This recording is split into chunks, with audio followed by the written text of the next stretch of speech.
주님께서 여러분과 함께 루카가 전한 거룩한 복음입니다. 예수님께서는 나자렛으로 가시어 회당에 모여있는 사람들에게 말씀하셨다. 내가 진실로 너희에게 말한다. 어떠한 예언자도 자기 고향에서 환영받지 못한다. 내가 참으로 너희에게 말한다. 3년 6개월 동안 하늘이 닫혀 온 땅에 큰 기근이 들었던 엘리야 때에 이스라엘에 과부가 많이 있었다. 그러나 엘리야는 그들 가운데 아무에게도 파견되지 않고 시돈 지방 사렙다의 과부에게만 파견되었다. 또 엘리사 예언자 시대에 이스라엘에는 나병 환자가 많이 있었다. 그러나 그들 가운데 아무도 깨끗해지지 않고 시리아 사람 나아만만 깨끗해졌다. 회당에 있던 모든 사람들은 이 말을 씀을 듣고 화가 잔뜩 났다. 그래서 그들은 들고 일어나 예수님을 고을 밖으로 내몰았다. 그 고을은 산 위에 지어져 있었는데 그들은 예수님을 그 벼랑까지 끌고 가 거기에서 떨어뜨리려고 하였다. 그러나 예수님께서는 그들 한가운데로 가로질러 떠나가셨다. 주님의 말씀입니다. 참 예수님, 이제 서로 인사를 좀 나누세요.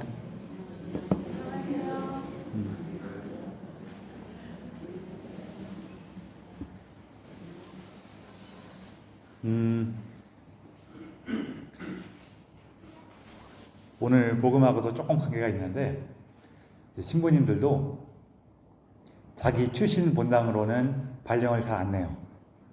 원칙적으로는 출신 본당으로 발령을 안 내는 거예요. 왜냐하면은 그 출신 본당에 가면은 그 신부님을 어릴 때부터 이렇게 알던 분들이 종종 계시다 보니까 그것 때문에 좀 어려움이 생길 수도 있어서 출신 본당으로는 잘 안 보내요. 물론 저는 그냥 제 생각이지만 제 출신 본당 가도 큰 문제 없을 것 같긴 해요. 제가 되게 훌륭하고 그래서가 아니라 어렸을 때 그냥 조용히 갖고 그냥 사람들 눈에도 잘 안 띄고 그래갖고 잘 모를 거예요. 근데 이제 이것도 사실 교구에서 행정적인 실수한 건데 어떤 신부님이 발령해서 간 본당이 어디였냐면은 그것도 이 신부님 좀 젊을 때 갔어요. 젊을 때 간 본당이 어디였냐면은 이렇게 원래 본당이 있었는데 이 신부님이 신학생 때 2개로 갈라진 거예요. 그러고 나면은 이 신부님은 A 본당에서 B 본당에 갈라져 나왔다고 생각해 보세요. 그럼 이 신부님이 A 본당에서 신부가 됐어. 그러면은 서류상으로는 A 본당 출신돼 있으니까 그냥 B 본당 보낸 거예요. 근데 이 B 본당이 이 신부님이 신학생 있을 때 분가한 본당이다 보니까 거기는 사실 신자들은 다 같은 사람들이란 말이에요. 그렇죠? 그래서 특히 이 신부님이 이제 그때 아마 30대 중반쯤 됐으려나 그쯤인데 가니까 거기 같이 신학생 때 청년회 활동도 같이 했던 신자들도 막 있을 거란 말이에요. 나이도 비슷하거나 조금 어리거나 막 이제 20대 후반 막 이런 친구들도 있고 20대 30 안팎인 친구들도 있고 좀 더 어린 친구도 있고 그랬지만 그래서 이제 사실 좀 더 어리면은 다 학사님이라고 불렀으니까 큰 문제가 안 생기는데 이게 몇 살 차이가 안 나면은 어릴 때부터 성당 같이 다녔지요. 커서는 신부님이 신학생일 때 청년회 활동 같이 했죠. 그러니까 되게 친하겠어요, 안 친하겠어요? 친하단 말이에요. 그래서 신부님을 이렇게 환영식 하는데 거기서 있다가 자기도 모르게 오빠 그런 거예요. 근데 이 신부님도 너무 당황스러운 나머지 자기도 모르게 평소에 하던 말이 나온 거예요. 야 미친년아 그런 거예요. 그게 좋은 말은 아니지만 우리가 너무 아주 친할 때는 쓸 수 있잖아요. 이렇게 너무 친숙하다 보고 친하고 가깝다 보면은 좀 그런 어려움이 생길 수가 있어갖고 조심하는 게 있습니다. 오늘 복음에서도 사실은 이 앞에 부분이 이제 예수님께서 당신 고향에 와갖고 회당에서 이제 가르치셨는데 사람들이 이렇게 처음에는 야, 대단하다. 그러다가도, 아니, 근데 우리 쟤 잘 알잖아. 응? 그러면서 좀 기적 같은 것 좀 안 일으키나? 막 이렇게 생각하고 있을 때 이제 오늘 복음이 일어나는 거예요. 그래서 이게 한 부분으로는 어떤 게 있냐면은 우리가 우리에게 주어진 은총을 왜 발견하지 못하는가?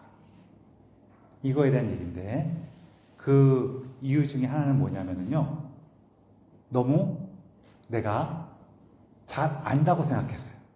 잘 알고 이미 익숙하다고 여기다 보니까 하느님께서 일으키시는 새로움을 이렇게 발견하는데 어려움이 있어요. 우리도 우리 삶에서 있는 좋고 멋지고 이런 것도 있거든요. 근데 그런 것들에 대한 놀라움이나 기쁨이 크지 않을 때가 있어요. 언제 그러냐면은 내가 이렇게 열심히 했고 내가 이렇게 잘하니까 당연한 거 아니야? 그러면 안 기뻐요. 그렇지만 사실 우리에게 주어진 것들은 다 좋은 것들이죠. 다 좋은 거라는 의미가 나한테 합당하고 당연하고 자격이 있어서 주어진 게 아니죠. 하나님께 주신 선물이라는 걸 기억하는 거예요. 이게 왜 어렵냐면은 특히 우리가 가깝거나 이렇게 내가 열심히 노력하는 사람들한테는 나도 공을 많이 들이다 보니까 우리가 아주 자연스럽게 내가 이렇게 하니까 너도 이 정도는 해야 되는 거 아니야? 라는 기대치가 막 생겨요. 이러다 보니까 내 기대치만큼 상대방이 안 하면은 서운해. 혹은 화가 나. 그쯤 해야지. 당연하지. 네가 그만큼은 해야지. 이 생각이 든단 말이에요. 그런데 여러분 생각해 보세요. 우리가 사람들 대하고 세상 살아가는데 딱 대하면서 네가 그만큼은 해야지. 왜 그거밖에 못하니? 아우 짜증나. 이 태도로 살면은 그 삶이 어떻게 돼요? 행복하겠어요? 별로 안 행복하겠어요? 안 행복하단 말이에요. 여러분들 아기 키울 때 어떻게 하셨어요? 아기 특히 첫 번째 이게 첫째들은 부모님한테 보통 잘해야 돼요. 첫째가 여기 처음에 태어나면은 이러고 있다가 그 하품만 해도 뭘 어떻게 해요? 어이구 얘가 봐라 막 그러죠. 그렇죠? 얘가 처음 말하거나 처음 걷거나 그러면은 되게 놀랍단 말이에요. 너무 좋고. 사실 그런 마음으로 세상을 대하면은 좀 좋은 게 있어요. 이게 한편으로는 기대치를 좀 낮추라는 의미가 되기 때문에 좀 항상 야, 기대치를 낮춰서 사는 게 행복한가 그러면은 그것도 좀 애매한 게 있어갖고 그 표현을 좀 다르게 했으면 좋겠어요. 기대치를 낮추라는 게 아니라 이게 다 하느님께 준 선물이라는 걸 좀 기억해라. 그렇게. 그래서 이게 약간 웃기게 하면 뭐냐면은 제가 종종 말씀드린 것처럼 우리가 너무 싫은데 그래도 내가 하나님 생각하면서 조금 잘해줘야지, 조금 너그럽게 대해야지, 내가 좀 더 열심히 해봐야지 그러면은 조금만 하더라도 나 여기 조금 하고 있는데 괜찮나 하고 하나님을 딱 바라보면 하나님께서 뭐라고 하신다 그랬어요? 어이구 네가 부족한데도 그거라도 하니까 참 좋다 그러신다고 그랬죠. 그걸 우리도 본받아갖고 다른 사람 볼 때 나한테 좀 부족해 보여도 야 그래 네가 원래는 더 부족한 사람이었을 텐데 그거라도 하니까 참 다행이다. 그런 느낌이 좀 있어요. 우리도 그렇잖아요. 다른 사람하고 막 갈등 생기고 다퉜을 때 내가 참으면서 뭐라 그래요? 아유 그래 조금이라도 나은 내가 참아야지 어떻게 하겠니 그런단 말이에요. 안 그래요? 그게 당연한 거예요. 왜냐하면은 내가 나으니까 참을 수가 있는 거지 내가 못나고 내가 더 부족하면 참을 수가 있어요 없어요? 없어요. 우리는 부족한 놈이 참아야지라고 생각하지만 실제로 삶에서는 부족한 놈은 참을 수가 없어. 그러니까 부족한 거지. 걔가 참을 수 있었으면 부족한 놈이겠어요? 훌륭한 놈이겠어요? 훌륭한 놈이었지.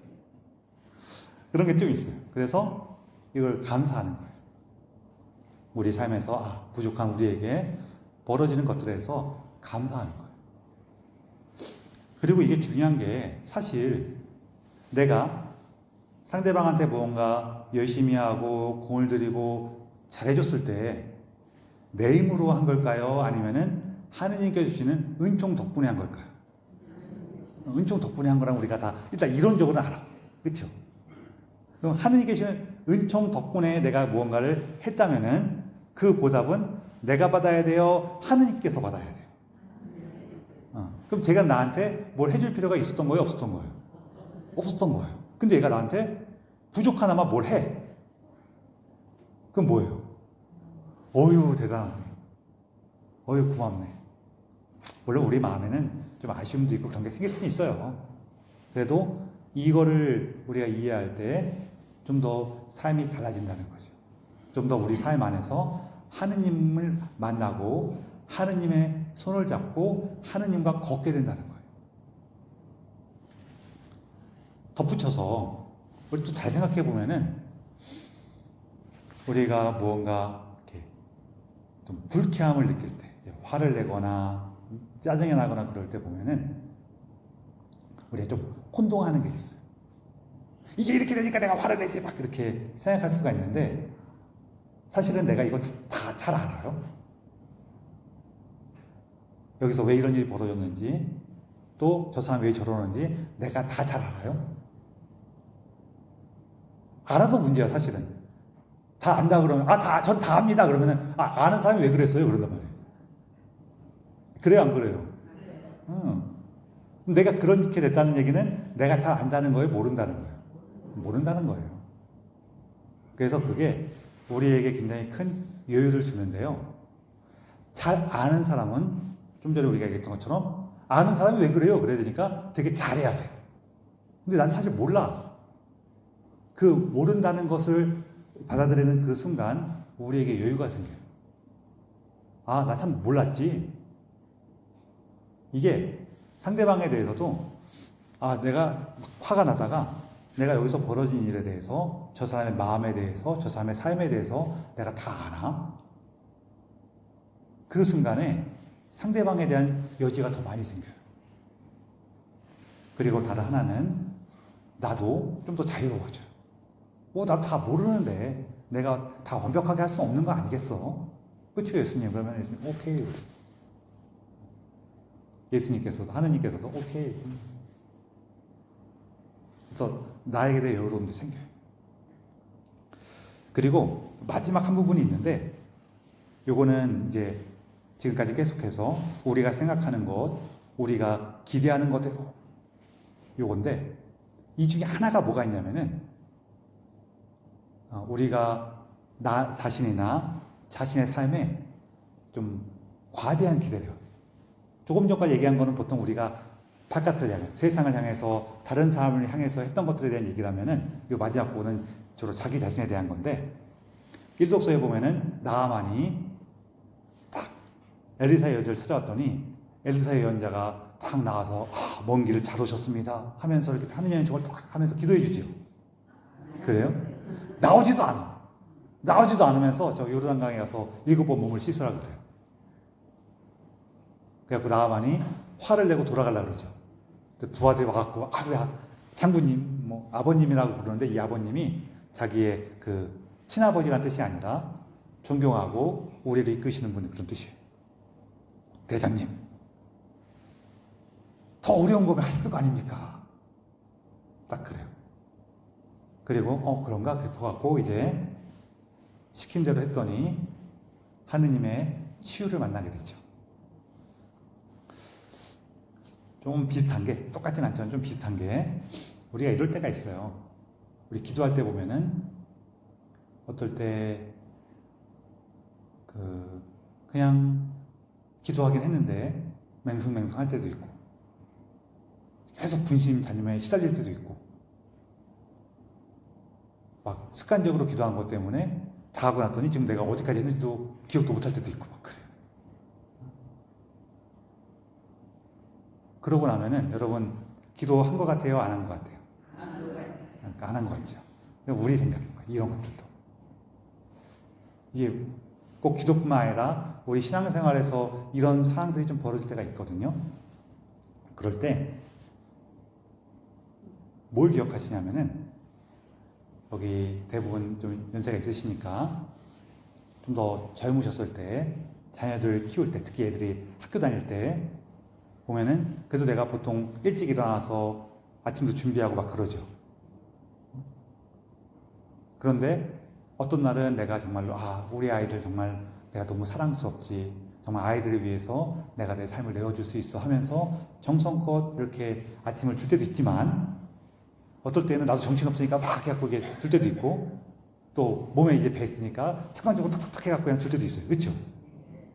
그럴 때 아이들이 내가 정성껏 준비한 날은 딱 그걸 먹고 하루를 힘차게 살아가는데, 내가 성의 없이 준비하거나 딴 생각하거나 뭐 습관적으로 준비한 날은 먹고 나서 영양분이 없으니까 학교 가다가 픽 쏘져 죽고 막 그러죠.